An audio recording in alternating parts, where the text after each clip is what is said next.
பீஷ்மருக்கு ஏன் அம்புப்படுக்கை? காரணம் அறிவோம் வாருங்கள். மகாபாரத போர் இன்றளவும் மறக்க முடியாத ஒரு நிகழ்வாக நம் மனதில் இருக்கிறது. ஏனென்றால் அந்த போரை பற்றியும் அதனால் ஏற்பட்ட பெரும் நாசத்தை பற்றியும் நாம் நன்கு அறிவோம்.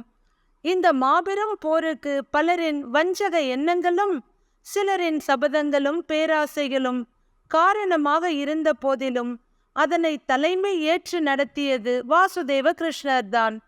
போரில் கிருஷ்ணரின் வழிகாட்டுதலும் உதவியும் இல்லையெனில் நிச்சயம் பாண்டவர்களால் வென்றிருக்க முடியாது. எல்லோரும் நினைக்கும்படி கிருஷ்ணர் பாண்டவர்களுக்கு மட்டும் போரில் உதவவில்லை, கௌரவர்களுக்கும் உதவத்தான் செய்தார். கிருஷ்ணர் பாண்டவர் மற்றும் கௌரவர்கள் இருவருக்குமே உறவினர். அதனால் அவர் எப்போதும் எவரிடமும் பாரபட்சம் காட்டியதில்லை. சொல்ல போனால் துரியோதனனின் மனைவி பானுமதி கிருஷ்ணருடைய தீவிர பக்தை மட்டுமல்ல, சிறந்த தோழியும் ஆவார். கிருஷ்ணர் பாண்டவர்களை முற்றிலும் தூய்மையானவர்கள் என்றோ கௌரவர்களை முற்றிலும் தீயவர்கள் என்றோ ஒருபோதும் சொன்னது இல்லை. நல்லவர்கள் கெட்டவர்கள் என்பதை தாண்டி தர்மம் அதர்மம் என்பது இப்போரின் தலையாய நோக்கமாக இருந்தது. கௌரவர்கள் தரப்பில் அதர்மம் சற்று அதிகமாக இருப்பதாக மட்டுமே அவர் பலமுறை எடுத்துரைத்திருக்கிறார். பாண்டவர்கள் கௌரவர்கள் இரு தரப்பினருக்கும் ஆணி வேறாக இருந்த பீஷ்மர் ஏன் தன் கடைசி நாட்களில் அம்பு படுக்கையில் படுக்க வைக்கப்பட்டார்? அவர் பெரிய வில்லாளன் என்பதாலா?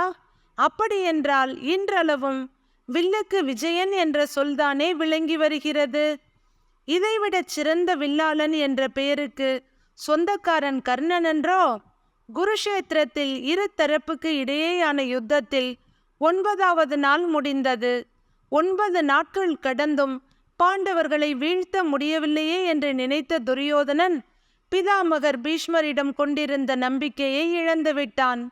பீஷ்மர் பாண்டவர்களை ஒழிக்க வேண்டும் என்ற உறுதியுடன் போரிடவில்லை, கௌரவர்களை காக்க வேண்டும் என்று மட்டுமே போரிடுகிறார் என்று நினைத்தான். தன் எண்ணத்தை மிக கடுமையாக பீஷ்மரிடம் தெரிவித்தான் துரியோதனன்.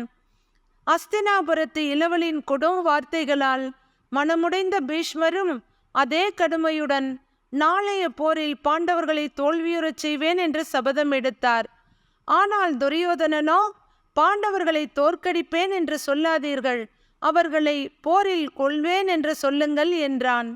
தான் செய்த சபதத்திற்கு கட்டுப்பட்ட பீஷ்மரும் வேறு வழியின்றி துரியோதனன் சொல்படியே ஆகட்டும் என்று கூறிவிட்டார். அதே நேரத்தில் பாண்டவர்களின் பாசறையில் இருந்த யாதவ குலத்து மாதவன் லேசாக சிரித்தான். அவருடைய சிரிப்பிற்கான காரணம் அங்கிருந்த பாண்டவர்களுக்கு புரியவில்லை. பிறகு பீஷ்மர் செய்த சபதம் பாண்டவர்களுக்கு தெரிய வந்தது. அர்ஜுனன் உட்பட அனைவரும் கலக்கம் ஏற்பட்டுவிட்டது. பிதாமகர் பீஷ்மரை எவராலும் வெற்றி கொள்ள முடியாது. தான் செய்த சபதத்திற்காக அவர் துரியோதனன் பக்கம் நின்றாலும் தர்மம் வெல்லும் என்று நமக்கு ஆசி கூறியவராயிற்றே. இப்போது அவரே நம்மை ஒழிப்பதாக சபதம் செய்திருப்பதால் நிலைமை நமக்கு பாதகமாகத்தானே இருக்கும் என்று நடுங்கினர். பாண்டவர்களின் இந்த சோர்வையும் கலக்கத்தையும் கண்ட பாஞ்சாலி மிகவும் கவலை அடைந்தாள். இனி தன்னுடைய சபதம் என்ன ஆவது? போர் தங்களுக்கு பாதகமாக மாறிவிடும் போலிருக்கிறதே. இந்த கிருஷ்ணர் என்ன ஆனார்? அவருக்கு இதெல்லாம் தெரியுமா? இப்படியெல்லாம் பாஞ்சாலி நினைத்து கொண்டிருக்கும் போது அவளுடைய சிந்தையில் நிறைந்த கோவிந்தன் அங்கு வந்து சேர்ந்தார். துக்கத்தில் தொலைந்திருந்த திரௌபதியை பார்த்து, சத்தம் செய்யாமல் என்னுடன் வா என்று மிக மெல்லிய குரலில் கூறி அந்த நள்ளிரவில் அவளை எங்கோ அழைத்துச் சென்றார் கிருஷ்ணர். ரணகலமாக மாறியிருந்த யுத்த பூமியில் காயம்பட்டு குற்றுயிரும் குறை உயிருமாக கிடந்த வீரர்கள் அவஸ்தையில் எழுப்பிய அவல ஓலங்கள் அந்த பிரதேசத்தையே திகில் நிறைந்ததாக மாற்றியிருந்தது. ஆனாலும் கிருஷ்ணன் உடனிருக்கும் தைரியத்தில் அச்சம் கொள்ளாமல் எதையும் பொருட்படுத்தாமல் கிருஷ்ணரின் பின்னால் சென்று கொண்டிருந்தாள் திரௌபதி. அந்த ஒளி மங்கியதும் மற்றொரு சத்தம் அந்த இரவின் அமைதியை தாண்டி கேட்டது. பாஞ்சாலி அணிந்திருந்த விலை உயர்ந்த காலணிகள் சருகுகளில் பட்டு எழுப்பிய ஓசைதான் அது. திடீரென்று ஓரிடத்தில் நின்ற கிருஷ்ணன் பாஞ்சாலியை பார்த்து, சகி, உன் காலணிகள் மிகவும் சத்தம் எழுப்புகின்றன, அவற்றை கழற்றிவிடு என்றார். பாஞ்சாலியும் அதன்படியே தன் காலணிகளை கலற்றி வீசினாள். பின்னர் சற்று தூரத்தில் இருந்த ஒரு கூடாரத்தை சுற்றி காட்டிய கிருஷ்ணர், திரௌபதி, நீ யாவரும் அறியாமல் அந்த கூடாரத்துக்கு செல். உள்ளே குறுக்கும் நெடுக்குமாக நடந்து கொண்டிருக்கும் அந்த மனிதரின் காலில் விழுந்து விடு. ஏன் எதற்கு என்றெல்லாம் கேட்காதே என்றார். பாஞ்சாலியும் கண்ணன் சொன்னபடி சத்தமின்றி அந்த கூடாரத்துக்குள் நுழைந்தாள்.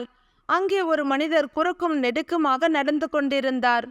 அவர் திரும்பி பார்ப்பதற்குள் அவருடைய காலில் விழ வேண்டும் என்ற வேகத்துடன் சட்டென்று அவர் கால்களில் விழுந்தாள் திரௌபதி.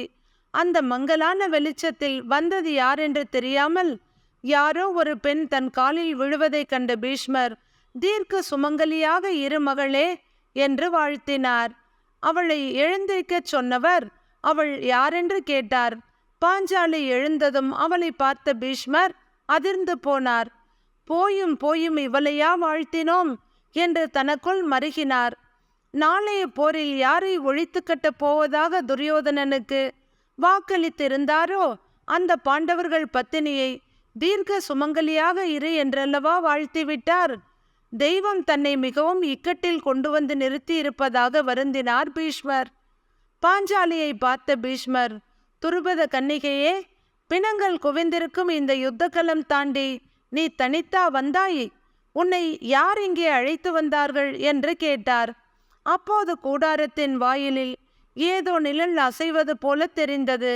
அங்கே கிருஷ்ணர் நின்று கொண்டிருந்தார். பீஷ்மருக்கு என்ன நடந்திருக்கும் என்று புரிந்துவிட்டது. வாருங்கள் வாசுதேவ கிருஷ்ணரே, இதுவும் உங்கள் வேலையாகத்தான் இருக்கும் என்று நான் நினைத்தேன். அது என்ன கையில் ஏதோ துணி முடிச்சு என்று கேட்டார் கிருஷ்ணரிடம். ஓ, இதுவா? இவை திரௌபதியின் பாத அணிகள்தான். அதிக ஓசை எழுப்பவே கலற்றச் சொன்னேன்.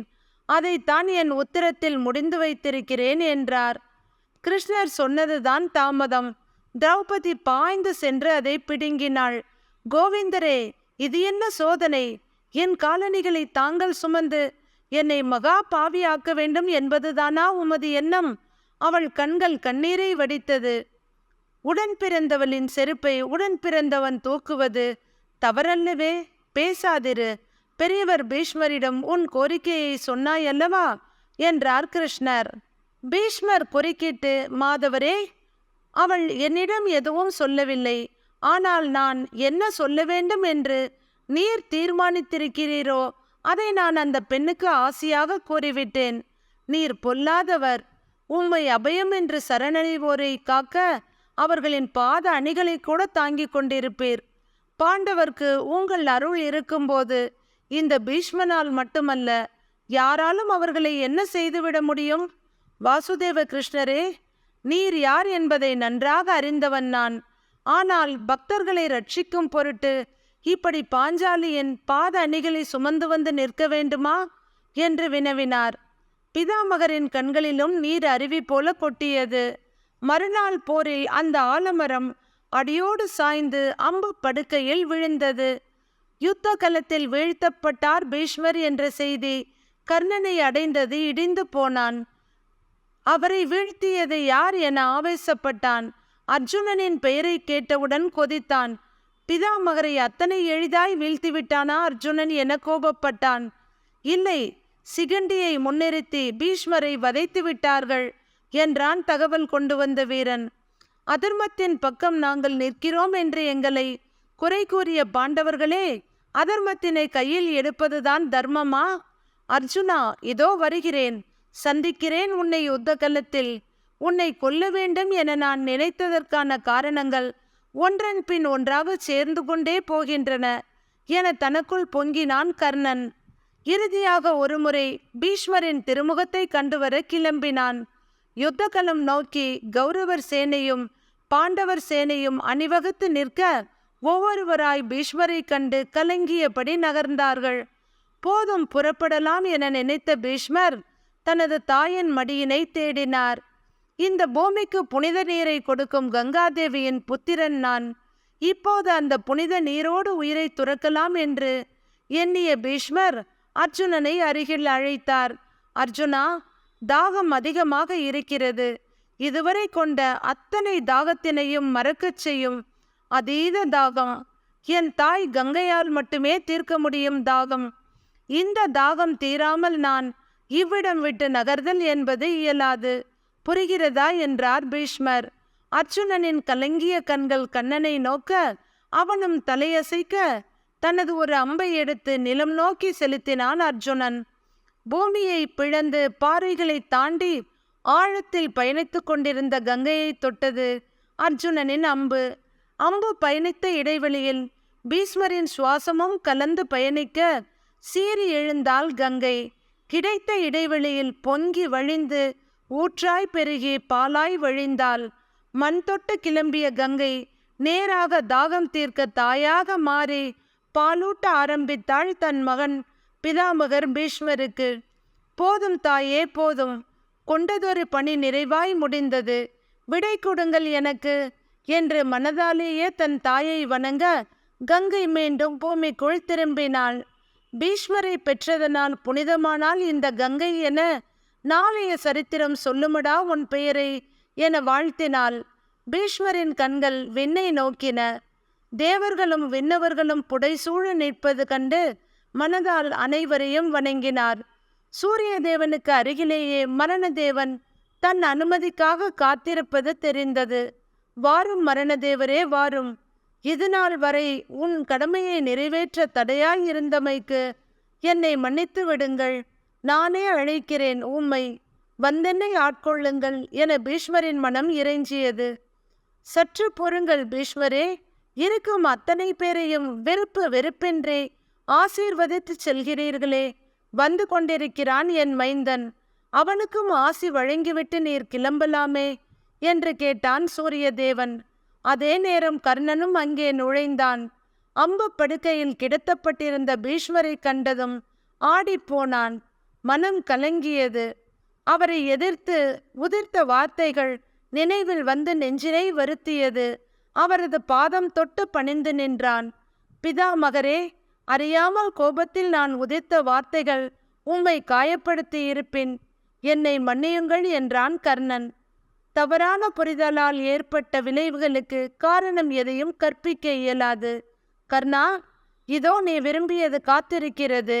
நாளை முதல் நான் யுத்த களத்தில் இருக்கப் போவதில்லை என்றார் பீஷ்மர்.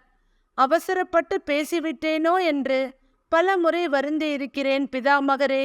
உம்மோடு களம் புகுந்து பார்ப்போற்றும் உமது வீரத்தினை காடும் கொடுப்பினை கிடைத்தும் அதை தவறவிட்டு விட்டேனே என வருந்தாத நாள் இல்லை. என்னை மன்னியுங்கள் பிதாமகரே என்றான் கர்ணன் உருக்கமாக. எல்லாம் நன்மைக்கே கர்ணா, என் இடத்தை நிரப்பாமல் செல்கிறேன் என்ற கடைசி குறையும் உன்னால் தேர்ந்தது. நாளை முதல் களம் காண்பாயாக. இத்தனை நாள் இவ்வுலகம் உன் கொடைத்திறனை மட்டுமே கண்டிருக்கிறது. இனி உன் போர் திறமையையும் காணட்டும் என்று வாழ்த்தினார் பீஷ்மர். நீங்கள் இட்ட பணி தொடர வெற்றி பெற வாழ்த்துங்கள் பிதாமகரே என்றான் கர்ணன். எவரும் பெற முடியாத புகழினை இந்த யுத்த களத்தில் நீ பெறுவாய் கர்ணா. உன் தர்மம் அதற்கு துணை நிற்கும் என கர்ணனை ஆசீர்வதித்த பீஷ்மர் கண்களை மூட ஆரம்பித்தார். விண்ணெங்கும் மண்ணெங்கும் பீஷ்ம பீஷ்ம என்னும் குரல்கள் ஒலித்து கொண்டே இருந்தன. கலங்கிய கண்களோடும் கனத்த இதயத்தோடும் செய்வதறியாது நின்ற அர்ஜுனனை அவ்விடம் விட்டு சற்று தூரமாய் அழைத்து வந்தார் கிருஷ்ணர். இழப்பின் வலி என்ன என்பதை பிதாமகர் பீஷ்மரின் மறைவு உணர்த்திய பின், மண்ணிற்கான இப்போர் தொடரத்தான் வேண்டுமா கிருஷ்ணா என்று கலங்கினான் அர்ஜுனன். பீஷ்மரை வெல்வது அத்தனை எளிதென்று எண்ணிவிட்டாயா அர்ஜுனா என்று கேட்டார் கிருஷ்ணர். மாதவா, நான் கேட்பது என்ன, தாங்கள் சொல்வது என்ன என்று கோபத்தோடு கேட்டான் அர்ஜுனன். புரிந்து கொள்ளும் மனநிலையில் நீ இல்லை அர்ஜுனா என்றான் கண்ணன். புரியவில்லை, இன்னும் என்ன புரிய வேண்டும் கிருஷ்ணா? எவரை பார்த்து இவரை போல ஆக வேண்டும் என்று நினைத்தேனோ அவரையே என்னை கொண்டு வீழ்த்த வைத்தது புரியவில்லையா? என் மனம் முழுவதும் நிறைந்திருக்கும் பிதாமகரை மண்விட்டு அனுப்ப காரணமாகி போனேனே நான். இது கூடவா எனக்கு புரியவில்லை? படபடத்தான் அர்ஜுனன். பீஷ்மர் இந்த மண்ணை விட்டு புறப்பட்டு வெகுகாலம் ஆகிவிட்டது அர்ஜுனா என்றார் கிருஷ்ணர். திகைப்பாய் பார்த்தான் அர்ஜுனன். அர்ஜுனா, பீஷ்மர் மட்டும் மண்ணாசை கொண்டிருந்தால் இந்த அஸ்தினாபுரம் மட்டுமல்ல, அகில உலகத்தையும் அவரால் ஆண்டிருக்க முடியும். அவரை தடுக்கும் சக்தி இங்கு எவருக்கு இருந்தது? ஒருவருக்கும் இல்லை. மண்ணோடான தன் தொடர்பை என்றோ விட்டொழித்தார் பீஷ்மர். அதனாலேயே தன்னை பற்றிய நினைவே இன்றி தன் குலத்திற்காக மட்டுமே தன் வாழ்வினை அர்ப்பணிக்க முடிந்தது அவரால். கொண்ட கொள்கைக்காக தன்னை பற்றிய சிந்தனையே இல்லாமல் தொடர்ந்து கடமையாற்றியவரே பீஷ்மர். பீஷ்மரின் கொள்கை தன் குலம் காத்து நிற்பது மட்டுமே. அதற்கு எது சரியோ அதை மட்டுமே சிந்தனையில் கொண்டவர்.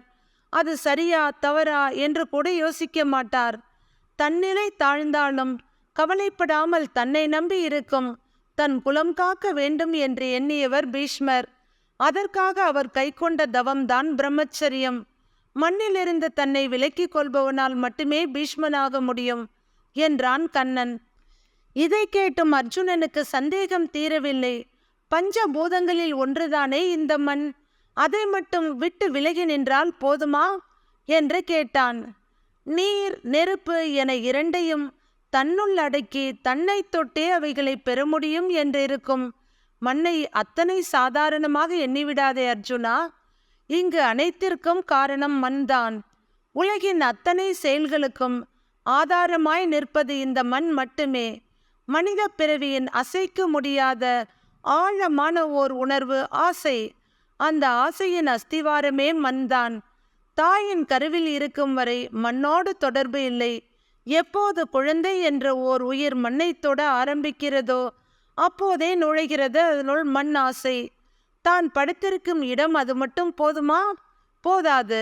உள்நுழைந்த ஆசை அத்தோடு விட்டுவிடுமா என்ன? குழந்தை இன்னும் இடத்தை தேடுகிறது, அமர்ந்து பார்க்கிறது. அதுவும் நிறைவை தருவதில்லை. கண்படும் இடமெல்லாம் தனதாக வேண்டும் என முயற்சித்து எழுகிறது, நடக்கிறது, ஓடுகிறது. இத்தனை இடம் கிடைத்தும் மன திருப்தி வந்துவிடுகிறதா? இல்லையே. முதுமையில் தளர்ந்து மறுபடியும் மண்ணில் விழும் வரை ஓய்வதில்லை. எல்லாம் ஓய்ந்த பின், உயிர் பிரிந்து போன பின், மண்ணால் வந்த மனிதன் மண்ணுக்குள் புதையும் போதுதான் இந்த மண்ணாசை அவனை விட்டு போகிறது. இத்தனைக்கும் காரணமான இம்மண்ணை மட்டும் அத்தனை எளிதாய் எவராலும் துறக்க முடியாது அர்ஜுனா. வாழும் காலத்திலேயே மண்ணாசையை துறந்து நின்றதால் தான் அவர் பீஷ்மர் என கிருஷ்ணர் கூறியதை கேட்டு அர்ஜுனன் உணர்ச்சி கடலில் மூழ்கி போனான். அதனால்தான் மண்படாத பீஷ்மரை அம்பு படுக்கையில் ஏற்றச் சொன்னீர்களா மாதவா என்று விழிகள் விரிய கேட்டான் அர்ஜுனன். சரியான புரிதல்தான் அர்ஜுனா. பிதாமகர் பீஷ்மர் தானாக அழைக்காமல் மரண தேவனால் கூட அவை நெருங்க முடியாது. வாழும் போது மண்ணோடு தான் கொண்ட உறவறுத்து வாழ்ந்த பீஷ்மர் இறுதி நேரத்தில் மண் மீது விழுந்துவிட்டால் மண் அவரை விட்டுவிடுமா என்ன? மறுபடியும் வாழ வேண்டும் என்ற ஆசையை அவருக்குள் புகுத்திவிட்டால் மீண்டும் எழுந்து பீஷ்மம் மறந்து மண்ணால் ஆசை கொண்டு விட்டால் உன்னால் என்னால் ஏன் எவராலும் அவரை தடுத்து நிறுத்த இயலாது என்பதால் தான் அம்பு படுக்கையில் கிடத்தச் சொன்னேன். ஒருவேளை அதில் இருக்கும்போது மண் தொட அவர் விரும்பினாலும் அம்புகள் கொத்தி நிற்கும் உடலின் வலி அதிகரிக்கும். மண்ணாசை வந்தாலும் வலி மிஞ்சும் என்பதால் மறந்தும் கூட அவர் அதை செய்ய மாட்டார். அதனாலேயே இறுதி வரை அவரை மண்ணை பார்க்க விடாமல் விழிகளை வான் நோக்கியே இருக்கச் செய்தேன். பீஷ்மர் தவறலாம் அர்ஜுனா, அவர் கொண்ட பீஷ்மம் தவறிவிடக்கூடாது என்றான் கோபாலன். இத்தனையும் நான் அறிந்து கொண்டேனே, மண் வேண்டாம் என என்னால் போரிடாமல் விலக முடியாதா? ஆதங்கத்தோடு கேட்டான் அர்ஜுனன். சிரித்தான் கிருஷ்ணன். நீ நிற்பதே மண் மீதுதான், உன் இருப்பே மண்ணில்தான் என்ற பிறகு விலகி எங்கு செல்ல முடியும் அர்ஜுனா? விண்ணோக்கி செல்ல உனக்கு காலம் இன்னும் வரவில்லை என்றான பின் மண்ணில் தான் நீ போராட வேண்டும், வாழ்ந்தாக வேண்டும், மண்ணிற்குள் மறைந்து மண்ணாகும் வரை என்றான் மாதவன். அர்ஜுனனுக்கு புரிந்தது. இந்த பிறவியும் நாம் கொண்ட சுகங்களும் துக்கங்களும் மண்ணால் தான் உருவாக்கப்பட்டது. அதை அடையத்தான் இந்த வாழ்க்கையும் போராட்டமும். எதை வெல்ல நினைக்கிறோமோ அதில் தான் அடங்கவும் போகிறோம். இங்கு நாம் கண்ட உறவுகள் அத்தனையும் இந்த மண் தந்ததுதான். உறவுகளையும் உணர்வுகளையும் கொடுத்தது மண்தான். அவர்களை திரும்பவும் பெற்றுக்கொள்ளப் போவதும் இந்த மண்தான்.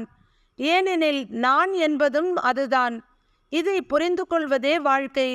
புரிந்தாலும் புரியாவிட்டாலும் தான் யார் என்பதை மண் புரிய வைத்துவிடும். அர்ஜுனன், தர்மன், பீமன், நகுலன், சகாதேவன், துரியோதனன், கர்ணன் என எல்லோருமே ஒன்றுதான். அத்தனை பேரும் மண்ணோடு கலக்க போராடும் களமே வாழ்க்கை. எவர் முந்துகிறார் என்பது மட்டுமே வாழ்க்கையின் சுவாரஸ்யம். வாருங்கள் மாதவரே, நாளைய போருக்கு தயாராக வேண்டாமா? அர்ஜுனன் கேட்க கிருஷ்ணருக்கு புரிந்தது. தான் யார் என்பதை புரிந்து கொண்டான் அர்ஜுனன் என்பது. இந்த பூமிதான் போர்க்களம், நம் வாழ்க்கைதான் போராட்டம். அர்ஜுனனுக்கு புரியும்படி சொன்னான் கண்ணன். அவன் சொன்னது அர்ஜுனனுக்கு மட்டுமல்ல, நம் அனைவருக்கும் தான். பார்த்தனுக்கு சாரதியாக இருந்த அந்த பார்த்த சாரதி நம்மில் இருந்தும் நம்மை வழிநடத்துவான். மண்ணில் பிறந்து மண்ணோடு விளையாடி மண்ணோடு உறவாடி மண்ணோடு கலக்கும் வாழ்க்கைதான் அனைத்து உயிர்களுக்கும். அதனால் உயிர்களிடத்து வேறுபாடு, கோபம், போட்டி, பொறாமை இவைகளை நீக்கி இந்த மண்ணில் வாழ்வோம். வாழும்போதே இதை நாம் புரிந்து கொண்டால் வாழ்வுக்கு பின் தேடல் இருக்காது. நான் யார் என்ற கேள்வி நம்மை துரத்தாது. சர்வம் கிருஷ்ணார்ப்பணம்.